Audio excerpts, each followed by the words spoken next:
Sebagus-bagusnya bangunan yang dibuat oleh manusia, tetap nggak ada yang bisa mengalahkan keindahan alam. Kadang, ketika ingin melepas stres, kita mungkin berpikir untuk pergi camping ke dalam hutan. Yah, meskipun indah, hutan juga lekat dengan hal-hal berbau mistis. Dan dalam misteri malam kali ini, gue bakal menceritakan sebuah kisah menyeramkan yang pernah terjadi di hutan Karetan. Hutan Karetan merupakan sebuah area di Jawa Timur. Hutan ini terletak di dekat Waduk Sutami, Kecamatan Karangkates, Blitar. Hutan lindung Karetan hampir nggak pernah dijamah oleh manusia karena aura mistis yang luar biasa. Hal itu membuat masih banyak satwa liar yang ada di sana. Bahkan para pencari kayu dan rumput pun enggan untuk menginjakkan kakinya di hutan Karetan.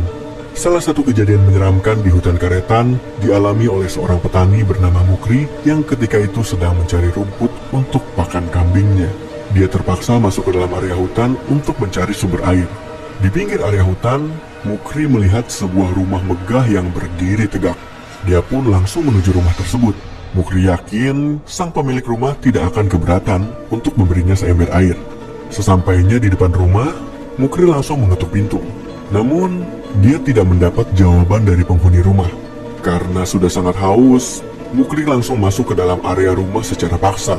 Di dalam rumah, dia menemui kakek dan bayi yang sedang tertidur pulas. Mukri yang enggan membangunkan kedua sosok tersebut langsung melanjutkan perjalanannya mencari air. Keputusan tersebut berbuah manis, karena Mukri menemukan sebuah kendi yang berisi air segar. Akan tetapi, aksi tersebut malah membangunkan sang bayi. Pasalnya, Mukri tidak sengaja menjatuhkan kendi tersebut. Sontak, Mukri langsung bersembunyi di bawah tempat tidur sang bayi. Saking terburu-burunya, Mukri nggak sengaja menginjak salah satu pecahan kendi dan membuat kakinya berdarah. Tangisan keras sang bayi membangunkan kakek yang awalnya sedang tertidur pulas. Akan tetapi, sang kakek dibuat kaget karena menemui pecahan kendi di area dapur. Sang kakek pun langsung mencari tahu penyebab pecahnya kendi tersebut. Akhirnya, sang kakek menemukan jejak darah Mukri yang berceceran di lantai. Setelah menemui adanya jejak darah yang mengarah ke tempat tidur bayi, sang kakek langsung mengambil sejumput garam. Kakek tersebut merapal mantra dan melempar garam tersebut ke arah Mukri yang sedang bersembunyi. Setelah terkena garam, badan Mukri langsung terasa panas, dan dia lari terbirit-birit masuk ke dalam hutan. Sesampainya di pohon karet, Mukri kaget bukan main, karena ada pertunjukan wayang kulit yang ramai dengan orang-orang yang tidak pernah dia lihat sebelumnya. Sambil berkeliling, dia menahan rasa laparnya karena hari sudah hampir malam. Mukri pun berniat membeli jajanan di sebuah lapak dekat panggung. Tapi, dia kaget, karena dia tidak bisa dilihat oleh orang yang menjual jajanan tersebut. Semua cara sudah dicoba oleh Mukri, mulai dari berteriak, menyentuh tangan penjualnya, dan lain sebagainya. Karena sudah terlalu lapar, Mukri langsung mengambil kue yang ada di depannya. Aksi tersebut membuat pedagangnya menjadi ketakutan dan berteriak. Teriakan pedagang membuat Mukri panik. Dia langsung berlari menghindari kerumunan. Akan tetapi, sejauh apapun Mukri berlari, dia selalu berakhir di pintu masuk pertunjukan tadi. Merasa lelah, Mukri pun mencoba pasrah.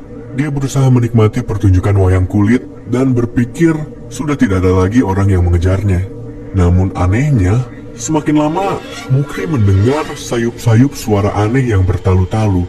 Lama-kelamaan, suara-suara itu semakin keras dan ternyata itu adalah suara wajan, panci, piring, dan semua perangkat dapur yang dipukul-pukul secara berirama.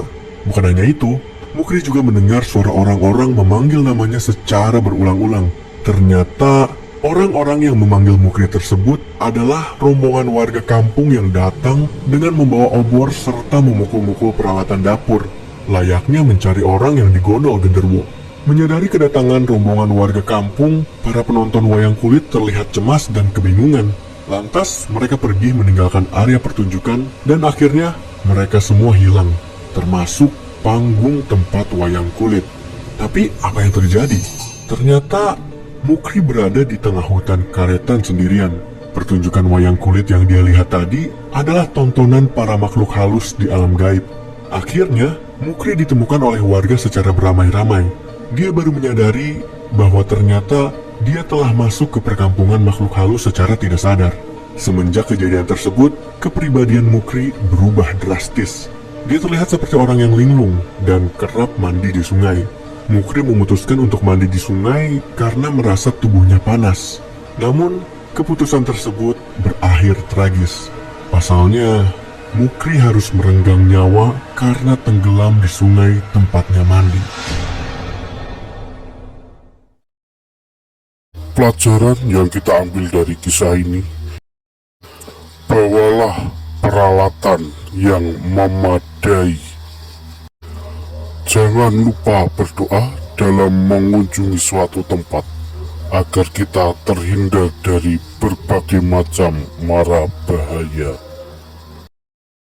Ya, itulah cerita malam dari kami. Sekian dan terima kasih.